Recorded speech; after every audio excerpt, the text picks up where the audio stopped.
चलेगा, लेके रहेंगे अधिकार हम। विधानसभा के चुनाव, लोकसभा के चुनाव चोरी किए जा रहे हैं। भाजपा को जो चोरी ही करता है उसको आने नहीं देना। कि कई मतदाताओं की फोटो उनकी अनुमति के बिना मीडिया के समक्ष रखी गई। राहुल गांधी ने पिछले कुछ दिनों में देश के चुनाव आयोग पर ताबड़तोड़ हमले किए, न जाने कितने गंभीर और संगीन आरोप लगाए, लेकिन आज चुनाव आयोग की भारी भरकम टीम सामने आई और एक एक करके राहुल गांधी और विपक्ष के आरोपों के जवाब दिए। जमा करें। पहले आपको एक एक करके राहुल के आरोपों को सुनाते हैं, फिर चुनाव आयोग के जवाब को बताते हैं।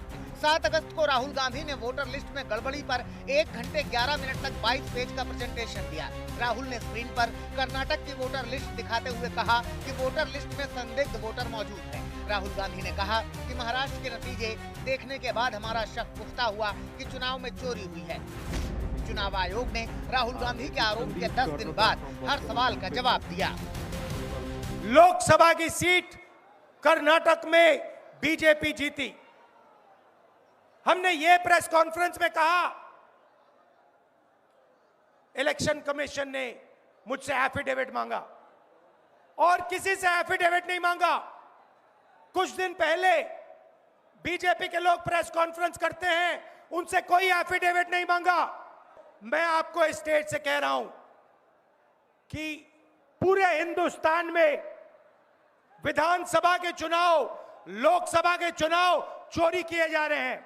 अगर कोई सोचता है कि एक पीपीटी देकर, जो कि चुनाव आयोग के आंकड़े नहीं हैं, चुनाव आयोग ने मतदाता सूची जरूर दी है, लेकिन पीपीटी में गलत तरीके से एनालाइज करना, गलत आंकड़े देना और यह कहना कि ये पोलिंग ऑफिसर ने कहा है कि इस महिला ने 2 बार वोट दिया है, इतने संगीन विषयों पर बिना हलफनामे के चुनाव आयोग को काम नहीं करना चाहिए।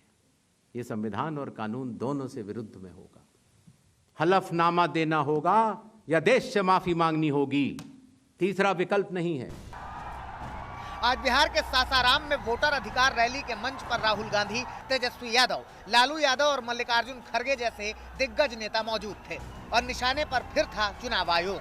बिहार के सासाराम की धरती से शुरू हुई वोटर अधिकार यात्रा के पहले दिन ही राजनीति आग उगलने लगी है।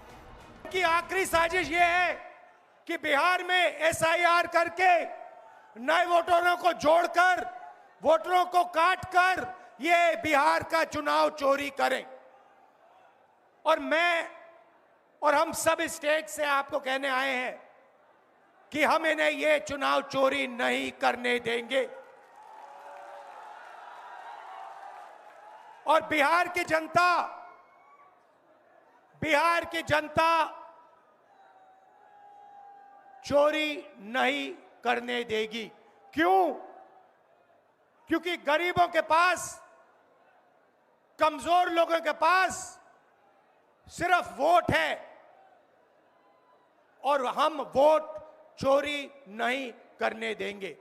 कि चुनाव आयोग निडरता के साथ सभी गरीब, अमीर, बुजुर्ग, महिला, युवा सहित सभी वर्गों और सभी धर्मों के मतदाताओं के साथ बिना किसी भेदभाव के चट्टान की तरह खड़ा था, खड़ा है और खड़ा रहेगा।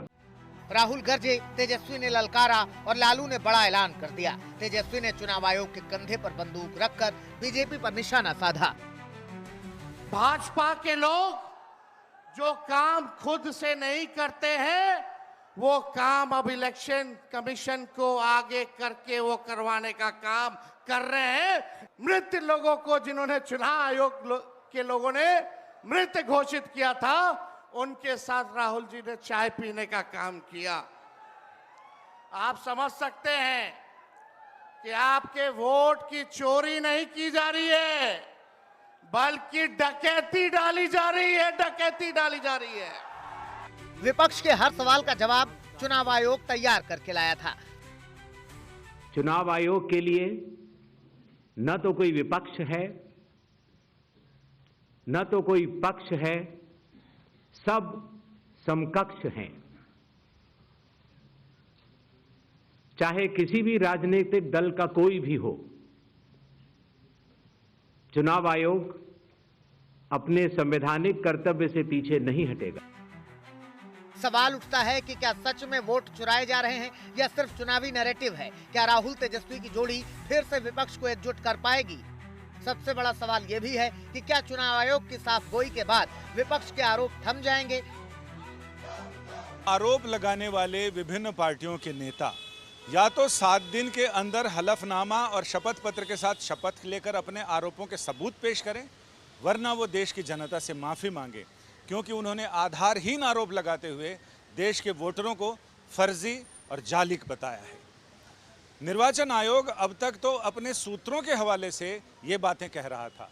आज की प्रेस कॉन्फ्रेंस में आयोग ने सीधे सीधे ऑन रिकॉर्ड ये बातें कह दी हैं कि देश की जनता, देश के वोटरों को सीधे सीधे फर्जी जालसाज बताना ये संविधान और कानून के प्रति अपराध है।